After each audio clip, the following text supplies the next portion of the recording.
Aéroport de Shanghai. L'une des rares portes d'entrée pour se rendre en Corée du Nord. Bon, on est à Shanghai. Dans quelques heures, on décolle pour Pyongyang, Corée du Nord. On a dit qu'on voulait passer quelques jours de vacances là-bas. Moi, je suis cuisinier. Et voici mon faux site internet. Et Ibar, il est prof d'espagnol. Sí, pero sobre todo a mí lo que me gusta es filmar mis vacaciones. Avec nous pour ce week-end prolongé, une petite dizaine de touristes, très curieux ou très tarés. C'est tes nouveaux copains? Quelques jours après nos vacances, quand je leur ai annoncé que nous avions fait un reportage, la plupart ont préféré être floutés. Chaque année, 5000 touristes occidentaux visitent le pays le plus fermé du monde. Seul Air Koryo, la compagnie nationale nord-coréenne, dessert Pyongyang. Il paraît que c'est la pire compagnie du monde. Bon, cela dit, c'est parce qu'il n'y a pas de contrôle en même temps. Personne vient de checker, quoi. Pour s'occuper dans l'avion, des clips vidéo à la gloire du régime et des magazines spécialisés.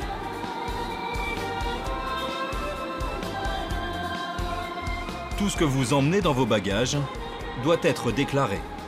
GPS, Bible ou encore films sur la Corée sont formellement interdits. Celui qui s'amuse à mentir, il peut avoir de gros problèmes. C'est parti pour 3 jours de dictature tour. Entre musées, propagande et parcs d'attractions. Mais ça tient pas, putain! On pourra le tenir avec tes bras.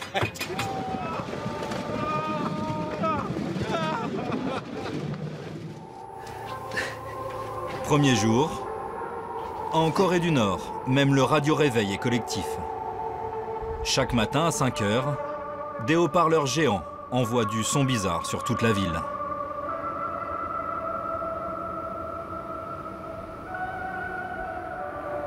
Ça dure longtemps en plus.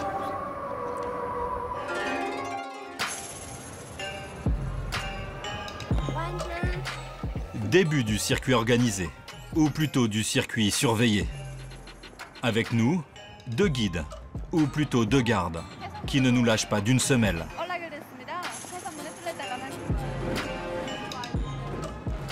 Nous ne voyons que ce qu'elles veulent bien nous montrer. Cette tour, c'est un hôtel de luxe, 5 étoiles. Il est toujours en cours de construction.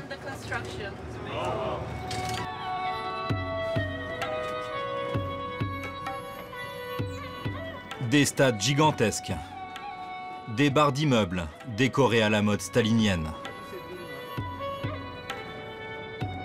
Les portraits des anciens dirigeants sont partout. Nous ne verrons pas les exécutions, les victimes de torture, ou encore les centaines de milliers de Nord-Coréens qui croupissent dans des camps de concentration. Pour les étrangers, le tour est soigneusement chorégraphié, le programme millimétré.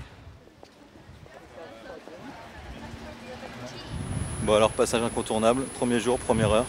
Il faut aller rendre hommage à leur leader. Je crois qu'il n'est pas question de dire non.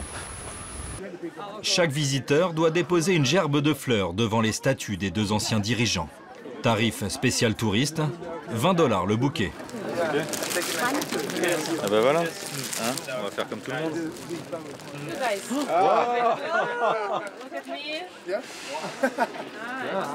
Je fais pitié avec mon truc. Bon, ça va, ils font les faillots.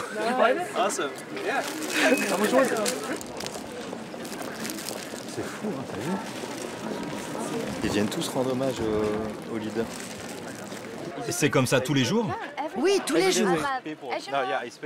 Chaque jour, il y a des gens qui viennent visiter notre grand monument. Mais aujourd'hui, il y a encore plus de monde, parce que c'est les vacances. Regarde les soldats. Ne faites pas de photos des soldats, s'il vous plaît. Non, t'as pas le droit de filmer les soldats. Tu t'en doutais quand même, hein?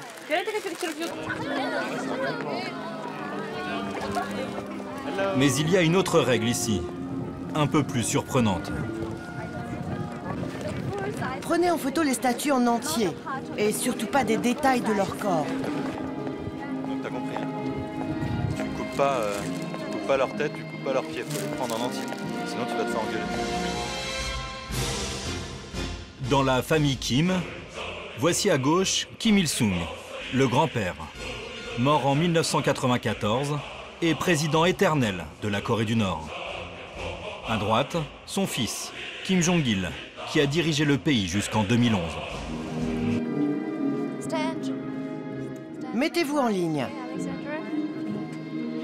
Maintenant, rendez hommage à nos leaders.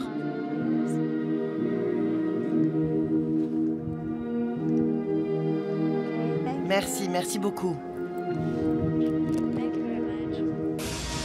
Aujourd'hui, le big boss, c'est le petit-fils, Kim Jong-un. 3 générations de dictateurs, une dynastie communiste unique dans l'histoire. Vous pensez que quand Kim Jong-un va mourir, il aura une statue aussi? Mais qu'est-ce que vous racontez? Nos présidents Kim Il-sung et Kim Jong-il sont toujours avec nous. Nous ne pensons pas qu'ils sont morts. Et le petit-fils? On ne peut pas imaginer la mort de nos leaders.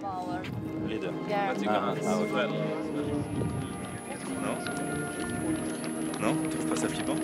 C'est flippant un peu, non?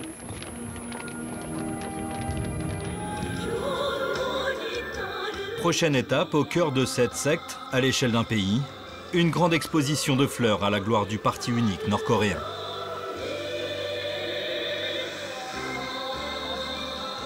C'est quoi le nom de ces fleurs? Les rouges sont les Kim Jong-il et les roses et violettes sont les Kim Il-sung. Ah, ce sont leurs noms. Ah, ils ont donné le nom des leaders aux fleurs. Et vous, vous préférez celle-ci ou celle-ci? Je comprends pas votre question. C'est laquelle la plus jolie pour vous? Les Coréens aiment les 2 fleurs. Elles ont leurs propres caractéristiques. La Kim Jong-il est séduisante et fraîche. Et la Kim Il-sung est vraiment large et massive. Ah, comme eux en fait. Au programme ce soir, le parc d'attractions de Pyongyang. Histoire de nous montrer que les Nord-Coréens savent aussi s'amuser. C'est fou. Problème, on est quasiment seul.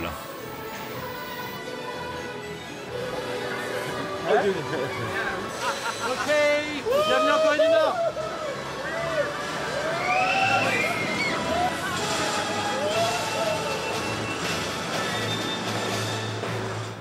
Et dans l'un des seuls bars de cette ville de 3 millions d'habitants, il n'y a pas foule non plus. Sur les télés, le même groupe de pop nord-coréenne que dans l'avion. Et parfois, il y a du monde ici? Oui, parfois c'est rempli. Mais bon, les Coréens ont l'habitude d'aller au lit vers 22h. Ce soir-là, comme les autres, nos guides veillent. Monsieur Chu, dites-nous pourquoi les Français doivent venir en Corée du Nord. Vous filmez? Vous filmez mon visage? Stop! Tu vas avoir des problèmes demain. Le lendemain, ça devient plus sérieux.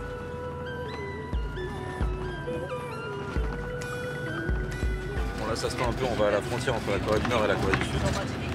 Donc il y a des checkpoints et il y a des militaires un peu partout.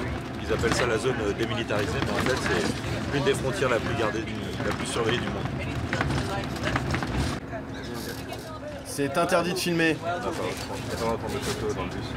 T'as pas le droit de prendre de photos dans le bus.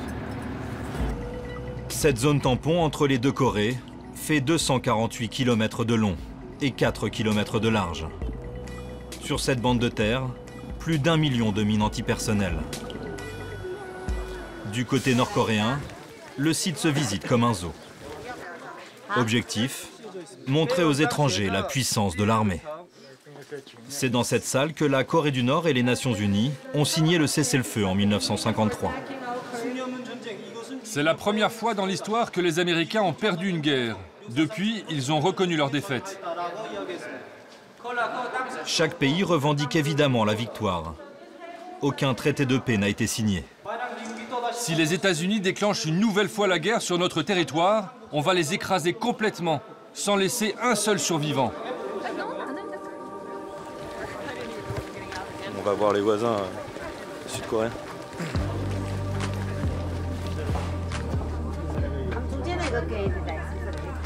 La frontière, elle est là. Cette dalle en béton représente la démarcation entre les deux pays. Ce bâtiment a une centaine de mètres et sous contrôle des Sud-Coréens et de leurs alliés américains. Ibar, s'il te manque des plans, tu me rends en face, hein, parce que ils sont en train de nous filmer là.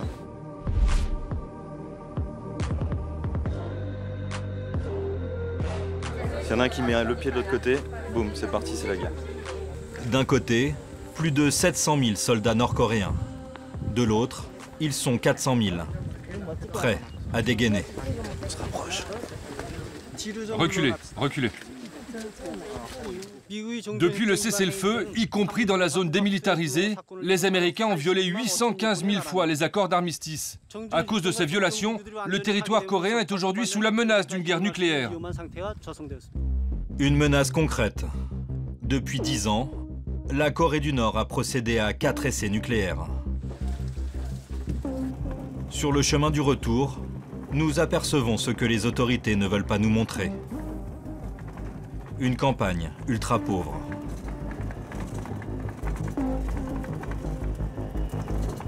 C'est pas Pyongyang où finalement ils sont plutôt privilégiés, j'ai l'impression. Parce que dehors, là, il n'y a pas un tracteur. C'est à l'ancienne, quoi. Il laboure avec des bœufs quand c'est pas la main.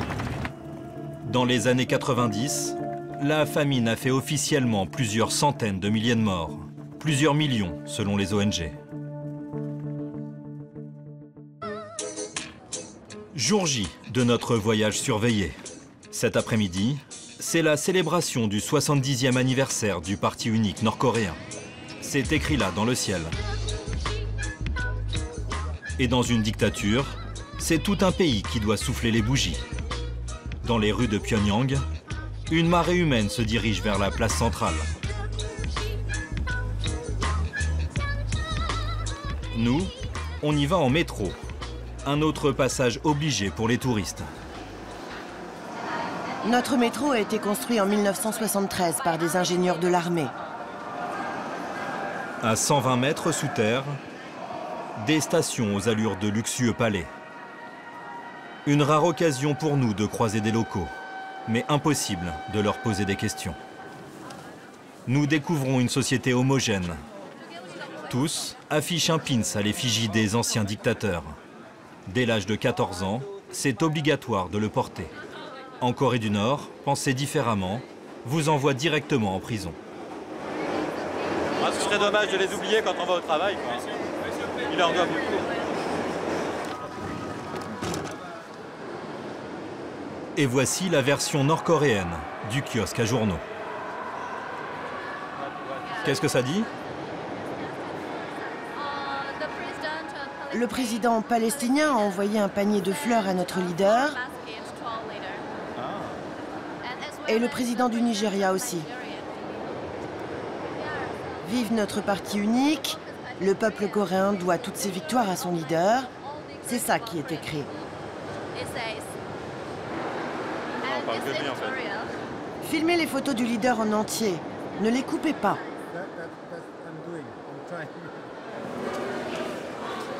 Rien de tel qu'une parade militaire pour se rendre compte de l'efficacité de cette propagande. Tiens-toi correctement. Allez, fais le garde à vous. Dans les rues, des dizaines de milliers de personnes attendent leur armée. Reculez, reculez. Bon, en tout cas, nous on est parqués ici, mais tout se passe de l'autre côté là-bas. C'est sur la grande place de la ville que tout se passe. Et il y a peut-être d'ailleurs le Big Boss qui est là-bas.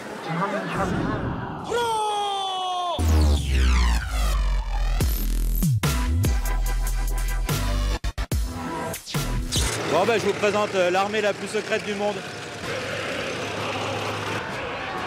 Avec plus d'1 million de soldats et 8 millions de réservistes, pour 25 millions d'habitants, c'est la 4e armée du monde, derrière la Chine, les États-Unis et l'Inde. Ça c'est du lourd. D'après la CIA, le pays lui consacre 20 à 25% de son PIB. Ce sont des drones ?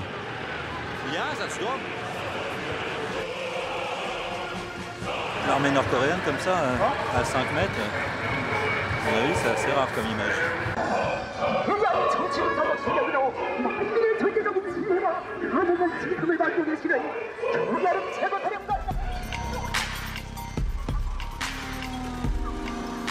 Fin de nos vacances au pays des Kim.